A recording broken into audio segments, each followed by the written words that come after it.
நவி மும்பையில் நேற்று நடைபெற்ற மகளிர் உலகக்கோப்பை கிரிக்கெட் தொடரின் இரண்டாவது அரையிறுதிப் போட்டியில் 7 முறை சாம்பியனான ஆஸ்திரேலியாவை வீழ்த்தி இந்திய மகளிர் அணி மிகப்பெரிய சாதனை படைத்துள்ளது.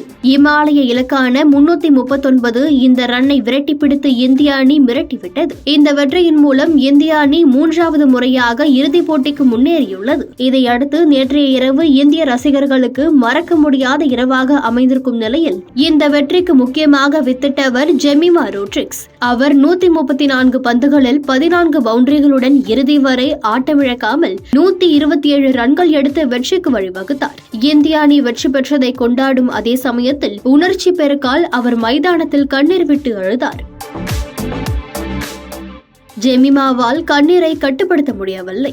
அவருக்கு பிற வீராங்கனைகள் ஆறுதல் கூறினர். பின்னர் அவள் கைகளை கோர்த்து மைதானத்தில் இருந்த ரசிகர்களுக்கு நன்றி தெரிவித்தார். என்னதான் ஜெமிமா அடித்த சதம் பெரிய அளவில் கொண்டாடப்பட்டு வந்தாலும் மற்றொரு புறம் அவரது வெற்றிக்கு பின் பேசியதை வைத்து ஒரு சர்ச்சையும் கிளம்பியிருக்கிறது. சர்ச்சை கிளம்பியிருக்கிறது என்பதை தாண்டி சர்ச்சை ஆக்கப்படுகிறது என்றும் சொல்லலாம். ஆம், ஜெமிமா பேசியதை வைத்து மட்டுமல்ல, ஒரு வருடத்திற்கு முன்பு நடந்த அவரது தந்தையொட்டி எழுந்த மதமாற்ற சர்ச்சையை வைத்தும் பேசப்பட்டு வருகிறது. ஜெமிமா என்ன பேசினார், அவரது தந்தையொட்டி நடந்த சர்ச்சை என்ன என்பது பற்றி விரிவாக பார்க்கலாம். இந்த போட்டியில் சிறந்த ஆட்ட நாயகியாக தேர்வு பெற்ற பிறகு பேசிய ஜெமிமா, இந்த வெற்றிக்காக இயேசுவுக்கு நன்றி சொல்ல விரும்புகிறேன் என்று கூறி பேச்சை தொடங்கினார். அவர் இதோடு முடித்திருந்தால் கூட இது விவாதமாக்கப்பட்டிருக்காது. பைபிளில் இருந்து ஒரு வசனத்தையும் அவர் குறிப்பிட்டு பேசியிருந்தார். ஆம், நீங்கள் நிலைத்திருங்கள், கடவுள் உங்களுக்காக சண்டையிடுவார் என்கிற பைபிளில் உள்ள ஒரு வசனத்தை மனதுக்குள் சொல்லிக் கொண்டேன். மேலும் இந்த வசனத்தை நினைத்துக் கொண்டு நிதானமாக ஆடினேன் என்று பேசியிருந்தார் ஜெமிமா. அதாவது தான் இறுதி கட்டத்தில் மிகவும் சோர்வாகவும் ஆற்றலை இழந்தும் இருந்த தருணத்தில் தனக்குத்தானே பைபிளின் இந்த வாசகத்தை சொல்லிக் கொண்டதாக தெரிவித்தார். இதுதான் தற்போது பேசு பொருளாகி இருக்கிறது. வெற்றிக்கு பிறகு சாதனைகள் நிகழ்த்திய பிறகு கடவுளுக்கு நன்றி சொல்வது என்பது இயல்பான ஒன்றுதான். ஒவ்வொரு வீரரும் தான் நம்பிக்கை வைத்திருக்கும் கடவுளுக்கு நன்றி சொல்வார்கள். பல வீரர்களும் சாதனையாளர்களும் இதற்கு முன்பு இதுபோல் கூறியிருக்கின்றனர். ஆனால் வலதுசாரிகள் தரப்பிலிருந்து இது விவாத பொருளாக்கப்பட்டுள்ளது. ஜெமிமா விவகாரத்தில் கடந்த ஆண்டு அவரது தந்தையொட்டி நடந்த மதமாற்ற சர்ச்சைதான் பேசுபொருளாக காரணமாக பார்க்கப்படுகிறது.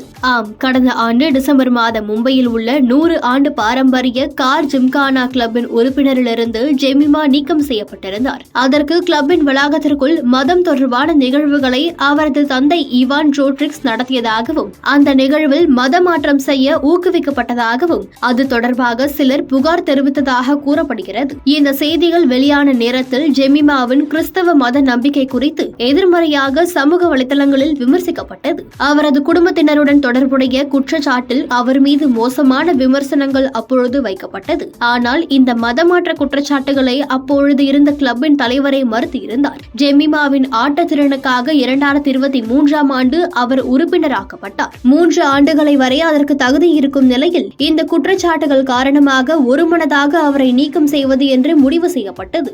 இருப்பினும் இந்த குற்றச்சாட்டுகள் அரசியல் உள்நோக்கம் கொண்டவை. விதியை மீறி தவறுகள் நடந்ததற்கான எந்த ஆதாரங்களும் வழங்கப்படவில்லை. ஊடகங்களில் தவறான செய்திகள் வெளியாகி வருகிறது என்று கார் ஜிம்கானா கிளப்பின் தலைவர் விவேக் தேவ்னானி கூறியிருந்தார். ஜெமிமாவின் தந்தையும் கிளப் வளாகத்திற்குள் கூட்டங்கள் நடத்தப்பட்டது உண்மைதான், ஆனால் கிளப்பின் விதிகளுக்கு உட்பட்டே நடத்தியதாக விளக்கம் அளித்திருந்தார். இந்த விவகாரங்கள் முடிந்து ஓராண்டுகள் ஆகி தற்போது அது பேசுபொருளாகி இருக்கிறது. தன்னுடைய கடினமான உழைப்பை கொடுத்து இந்தியாவுக்காக வெற்றியை ஈட்டி தந்துள்ள இந்தியாவின் மகளை மத பேசு பொருளுக்குள் அடைப்பது தேவையற்றது. அவரது தந்தை சார்ந்த குற்றச்சாட்டுகள் தானே தவிர ஜெமிமா தன்னுடைய ஆட்டத்தை தொடர்ந்து மெருகேற்றி ஃபார்மில் இருந்து வந்துள்ளார். சிறந்த ஆல்ரவுண்டராக திகழ்ந்து தற்போது இந்தியாவுக்கும் முக்கியமான நேரத்தில் வெற்றிக்கு வித்திட்டுள்ளார். அதனால் மத சச்சரவுகள் தாண்டி ஜெமிமாவை கொண்டாடுவோம்.